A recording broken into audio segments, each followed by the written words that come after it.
Sultan Agung, Raja ketiga Kerajaan Mataram, memiliki kesaktian tinggi hingga mampu mengendalikan makhluk gaib menjadi abdi dalam setia.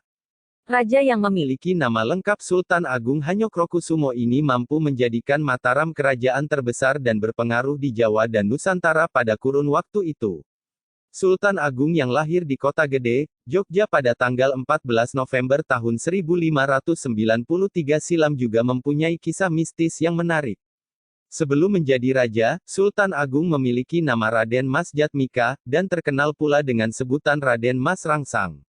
Sosok yang menggetarkan tanah Jawa itu merupakan putra dari pasangan Prabu Hanyokrowati dan Ratu Mas Adidia Banowati, putri dari Prabu Wijaya. Sultan Agung naik tahta pada tahun 1613 dalam usia 20 tahun. Dengan pengaruh dan kesaktiannya, Sultan Agung berusaha mengembangkan Islam di Pulau Jawa dan daerah yang ditaklukkannya.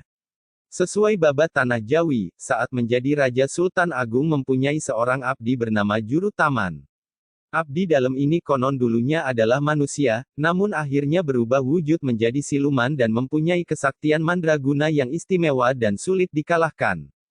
Tempat tinggal abdi dalam istimewa Sultan Agung ini berada di tengah hutan belantara, tepatnya di kawasan Tunjung Bang, wilayah Kasultanan Mataram. Juru Taman itu dulu adalah abdi dalam Kanjeng Panembahan Senopati, kakek Sultan Agung. Dikisahkan bahwa Panembahan Senopati saat itu mendapat telur lungsung jagat dari Kanjeng Ratu Kidul atau Nyi Roro Kidul untuk dimakan. Telur lungsung jagat itu berkhasiat membuat tubuh kuat dan panjang umur. Namun, Panembahan Senopati tidak langsung memakan telur pemberian Ratu Kidul. Penguasa pertama Kasultanan Mataram ini justru membawa telur itu pulang istana. Sesampainya di kediamannya telur itu diberikan kepada Ki Juru Taman, abdi dalam yang sangat setia dan saat itu dalam keadaan sakit keras. Panembahan Senopati menyuruh Ki Juru Taman memakannya agar sembuh dari penyakitnya. Begitu memakan telur lungsung jagat, Ki Juru Taman langsung sembuh dari penyakit yang diderita. Namun ada yang aneh, karena Ki Juru Taman berubah menjadi raksasa dan memiliki kesaktian yang hebat dan berumur panjang. Selanjutnya dia berubah menjadi makhluk gaib abdi-abdi dalam Sultan Agung yang sangat sakti, setia dan diandalkan. Ketika terjadi peperangan di Pajang, Juru Taman berhasil membunuh Sultan Pajang. Itulah sebabnya Kanjeng Panembahan Senopati sangat senang kepadanya. Lalu Ki Juru Taman diwasiatkan untuk membantu cucunya, Sultan Agung. Karena kesaktiannya itu, Juru Taman selalu mendapat kepercayaan dari Sultan Agung untuk melaksanakan tugas penting. Suatu ketika, Sultan Agung bermaksud akan pergi ke Banten, kerajaan yang belum ditaklukkannya. Dia ingin melihat dari dekat wilayah bakal medan perangnya ini. Karena itu, kepergiannya haruslah diam-diam, tidak diketahui orang. Sultan Agung memanggil Juru Taman dan bermaksud menggunakan kesaktian abdi setianya ini untuk tugas rahasia itu. Setelah sembah hormat, dengan cekatan Juru Taman mengangkat singgasana lalu membumbungkannya ke angkasa, sementara Sultan Agung masih duduk di atasnya. Dengan masih bersinggasana ini, Sultan Agung melesat ke angkasa secepat kilat menuju kerajaan Banten. Sungguh takjub Sultan Agung dengan kesaktian abdi gaibnya ini karena dalam waktu sekejap saja telah sampai di angkasa kerajaan Banten.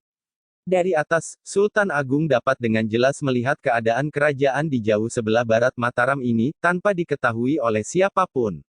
Ketika itu, di Istana Banten sedang berlangsung pertunjukan wayang kulit dengan meriahnya.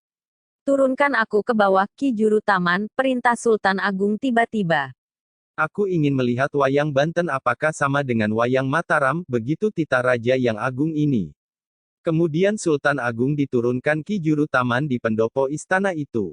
Sultan Agung masih tetap duduk di singgasananya. Sementara Juru Taman dengan wujud gaibnya berjaga demi keselamatan sang raja junjungannya. Mendapati seorang priayi yang hadir tiba-tiba di tengah pertunjukan wayang, orang-orang yang ada di pendapa itu terkejut dibuatnya. Mereka heran bagaimana cara datangnya priayi ini. Apalagi kedatangannya disertai bau harum bagai wangi gunung bunga. Dan yang lebih mengherankan lagi, priayi ini masih duduk di singgasananya dengan segala kebesaran seorang raja. Serta-merta yang hadir menundukkan muka kena pengaruh wibawa dari wajah Sultan Agung yang bersinar bak rembulan. Raja Banten pun datang dengan sikap sangat hormat dan serta-merta menyatakan baktinya. Sehingga Sultan Agung menaklukkan kerajaan Banten tanpa peperangan. Karena merasa rajanya akan aman di tempat itu, juru taman pergi menemui teman-temannya, bangsa siluman di negeri Banten. Sepeninggal juru taman, Sultan Agung berpamitan kepada Raja Banten. Segera Sultan Agung turun dari singgasananya dan memanggil juru taman. Yang dipanggil tentu saja tidak datang, karena memang sudah tidak ada di tempat itu. Sultan Agung merasa khawatir, meski sudah memutari pendopo itu, juru taman tetap ditemukan. Sesudah menemui teman-temannya, juru taman segera kembali ke pendopo. Juru taman terkejut melihat junjungannya tidak berada di tempatnya lagi, kecuali tinggal singgasananya saja. Dia mengira Sultan Agung telah kembali ke Mataram seorang diri dengan cepat. Segera saja, juru taman menyusul rajanya ke Mataram dengan menjunjung singgasana itu.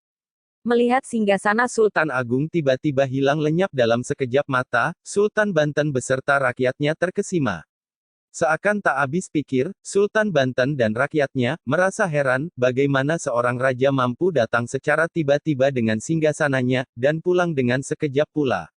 Sejak itu Kesultanan Banten menyatakan takluk atas kelebihan dan kesaktian Sultan Agung. Sebelum wafat Sultan Agung meminta juru taman untuk menjaga Gunung Merapi agar kawula keturunan Mataram terhindar dari ancaman gunung api tersebut.